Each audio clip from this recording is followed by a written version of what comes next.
Fala galera, muito bem-vinda a mais um vídeo aqui no canal, né? Mas antes de começar o vídeo aí, nos apoie deixando seu like, se inscrevendo no canal e ativando o sininho para não perder no vídeo e ser notificado aqui no canal. Então galera, vamos fazer aqui uma reação e um corte da imprensa esportiva reagindo aí, né? Esse jogo onde o Flamengo venceu o Bahia por 1 a 0, gol de Arrascaeta aí, né? Teve lances polêmicos aí durante a partida, né? E vamos ver aqui o que a imprensa falou sobre esse jogo. Sem mais enrolações galera, fica agora aí com o vídeo. Do Flamengo, acabou agora há pouco no Maracanã, Flamengo 1, Bahia 0 com gol do Arrascaeta, a gente já tem os melhores momentos. Boa noite, Eugênio Leão. Boa noite, Abel Neto, boa noite, fãs de esportes. O Flamengo conquistando 3 pontos que, pelo menos, vão deixá-lo dormir na liderança do campeonato, né? Uma vitória contra um Bahia que escalou maioria de reservas no início do jogo. O Flamengo poupou alguns, mas teve maioria de titulares. E como sempre faz, especialmente em jogos no Maracanã, deu aquele calor inicial, né? Muita pressão nos primeiros 15, 20 minutos, justamente o período em que o Flamengo abriu o placar com mais um gol do Arrascaeta, né? Arrascaeta chegando a 7, é isso? 7 gols no Campeonato Brasileiro. do Campeonato Brasileiro. Depois que ele vestiu a camisa 10, virou artilheiro.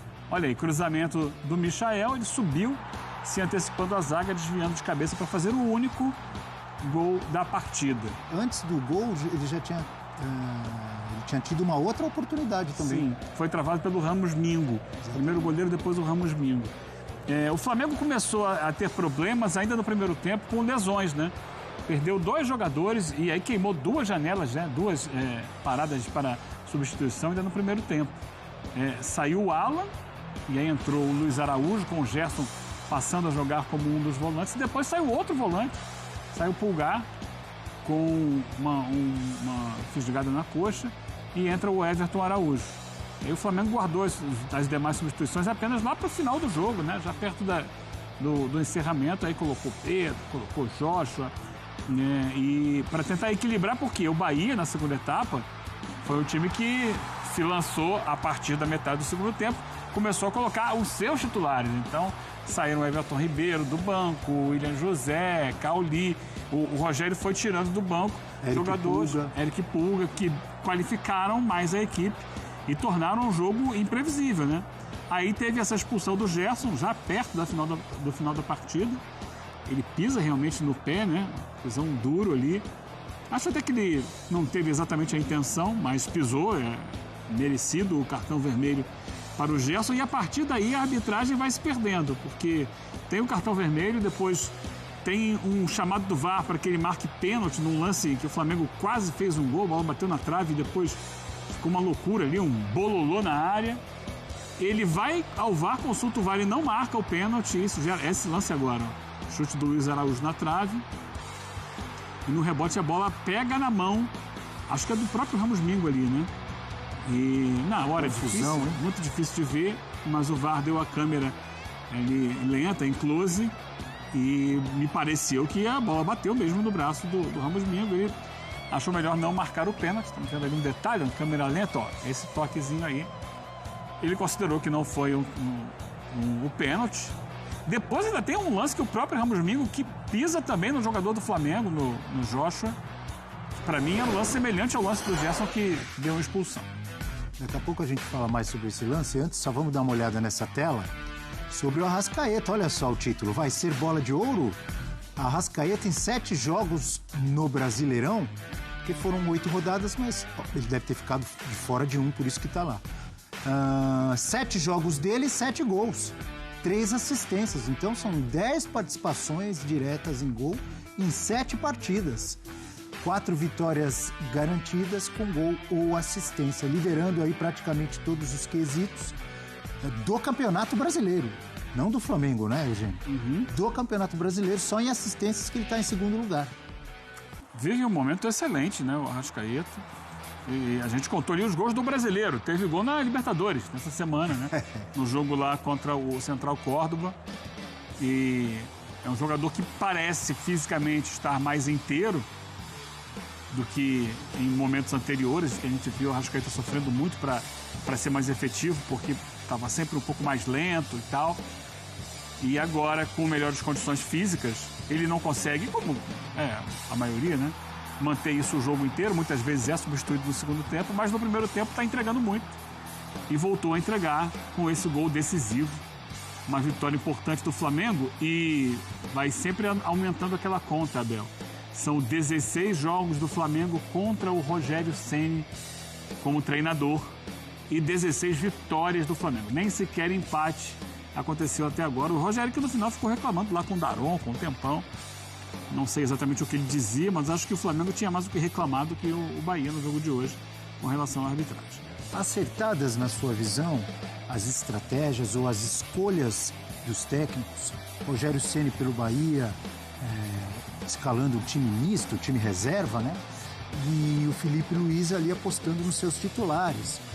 Lembrando que o Flamengo vai jogar só na quinta-feira pela Libertadores contra a LDU no Maracanã, ou seja, não tem viagem. Já o Bahia joga quarta-feira e tem a viagem até a Colômbia para enfrentar o Atlético Nacional de Medellín. Né? Então explica mais, né, a opção do Bahia por poupar a maioria dos seus titulares. E o Bahia fez hoje o 35º jogo dele na temporada. É muito jogo, é o time que mais entrou em campo esse ano no futebol brasileiro. Então tem um desgaste, não tem como.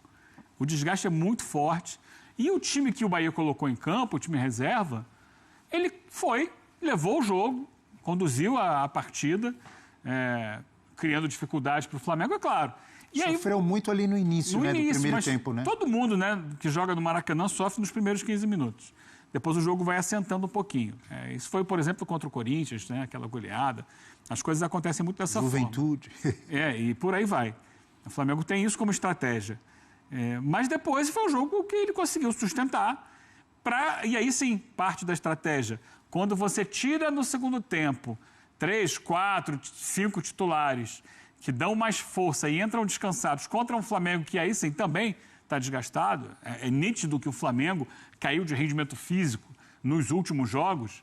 E aí acho que a estratégia era essa. Botei os mais descansados para que pudessem cansar o Flamengo para tentar dar o bote no final. É que esse bote não aconteceu, o Bahia não chegou a dominar o jogo, teve ali oportunidades, mas não chegou a pressionar o Flamengo.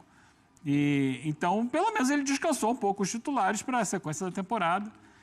E o Flamengo fez o contrário. Agora, o Flamengo deixou de fora jogadores importantes. O Pedro, por exemplo, que entrou no segundo tempo. O Flamengo continuou com muita dificuldade de preencher aquele espaço da área. O Bruno Henrique nunca foi centroavante e não tem conseguido dar boas respostas jogando naquela função. Então, talvez ele pudesse até ter colocado o Juninho na centroavância, mas não. Ele insistiu com o Bruno Henrique, que não teve mais uma vez uma boa atuação. O Flamengo que não teve o De La Cruz, o Flamengo que não teve o Wesley no jogo de hoje. Hoje foi na lateral esquerda, que tem tido ali um rodízio, né? Hoje foi o Alexandro, vinha jogando o Ayrton Lucas, vamos ver quem vai jogar na quinta-feira. Teoricamente, o Alexandro é titular, né? Então, ele recuperou a condição, está bem de novo, joga. Mas são mexidas que são feitas, não tem jeito. É o rodízio natural que o futebol exige hoje. Estava vendo mais cedo o jogo do Fortaleza, inclusive, né? E conversando em casa com meu filho, ele, pai, esse time é o reserva ou o titular do Fortaleza? A gente não tem como precisar quem é reserva, quem é titular. Quem joga na direita? Principalmente no Fortaleza, né? Porque o Vojvoda dele alterna bastante. Gira demais. Quem é o ponta direita? É o Marinho ou é o Pikachu? Quem é o ponta esquerda? É o Breno Lopes, que hoje foi titular? Às vezes não joga ele. No meio de campo troca demais, o tempo inteiro. O Martínez, Pochettino, que fez um belo gol hoje, inclusive. Os volantes, os zagueiros lá atrás trocam o tempo todo. Davi Luiz já jogou muitas vezes, hoje não teve Davi Luiz, Tinga, Tite. Agora tem o Mancha, que tem jogado bastante. Aí você está comparando com? Estou falando com todo mundo. Assim, é que o Fortaleza tem um elenco que os jogadores são num nível muito parecido.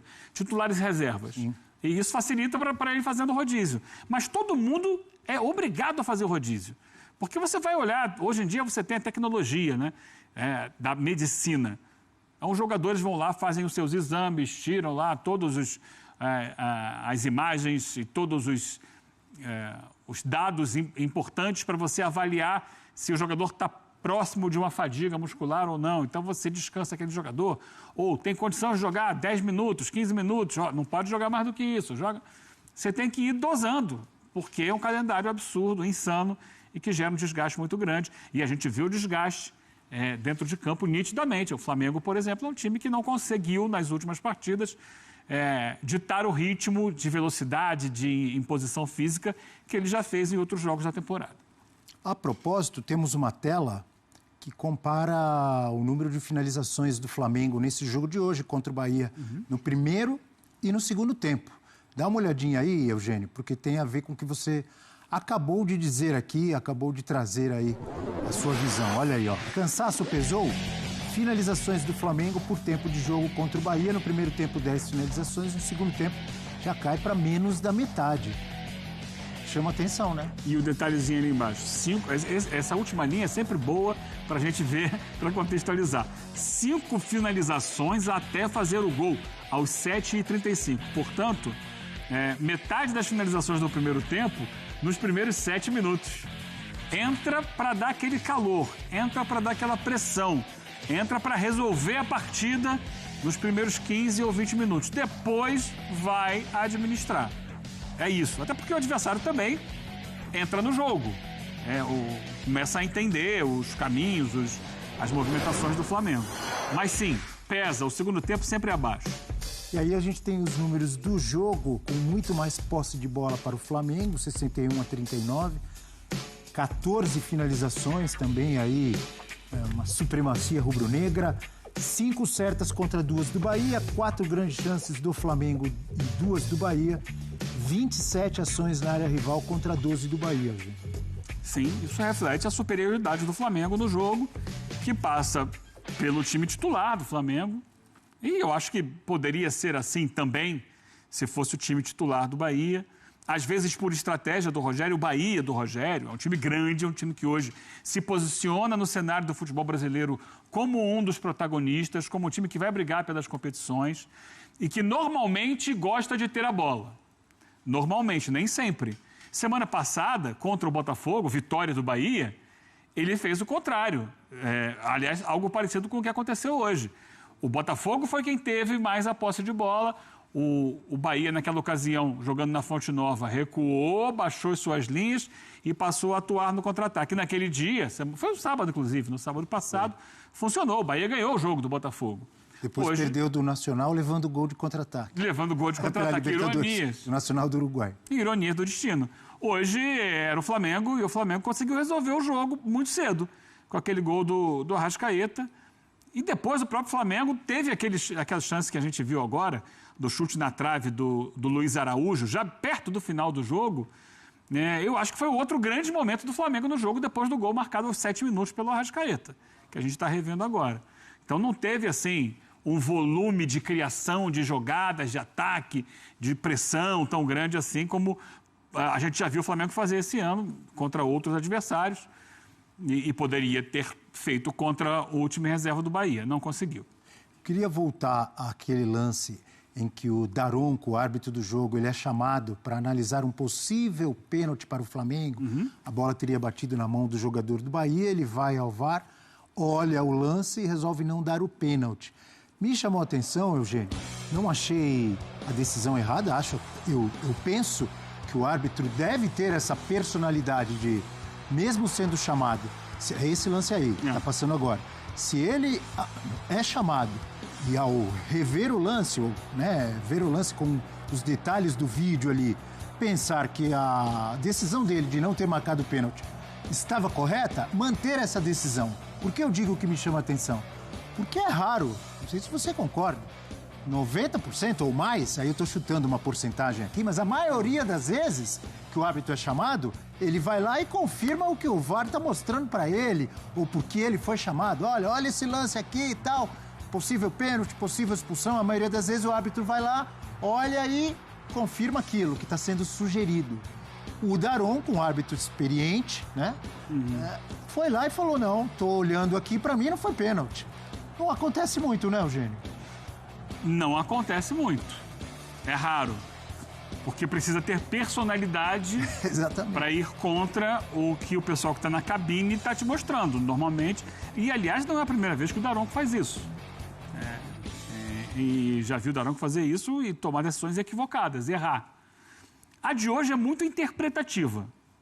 nem todo toque de mão do defensor configura pênalti. Então, vai para a interpretação de cada um. Foi uma ação de bloqueio? Foi um movimento antinatural? Tudo isso conta, né? Ele interpretou que o toque não foi suficiente para que ele considerasse pênalti. Porque existiu o toque, e aí uma coisa que eu aprendi com a Renata Ruel, com o Simon e tal, a gente olha para a bola e você percebe que a bola muda a rotação dela a partir do momento que há um toquinho de leve, é um toque muito leve com a mão. E não sei, eu acho que... O Simon, inclusive, desculpa eu te interromper rapidamente, o Ciro, que é o nosso editor-chefe hoje, até me passou aqui agora, que o Simon falou com ele, agora há pouco, por telefone, por mensagem e tal, dizendo que o Daronco acertou. Então, para o Simon, o Daronco acertou ao não dar o pênalti. Personalidade, interpretação, até que ponto esse toque... Olha, agora que a gente vai ver. Há um toque muito leve, para mim, não tem consequência. Não, ele tocando ou não na bola, não aconteceria nada. Mas aí é da interpretação de cada um. O pessoal da cabine entendeu que devia chamar, nem que fosse para que ele olhasse o lance.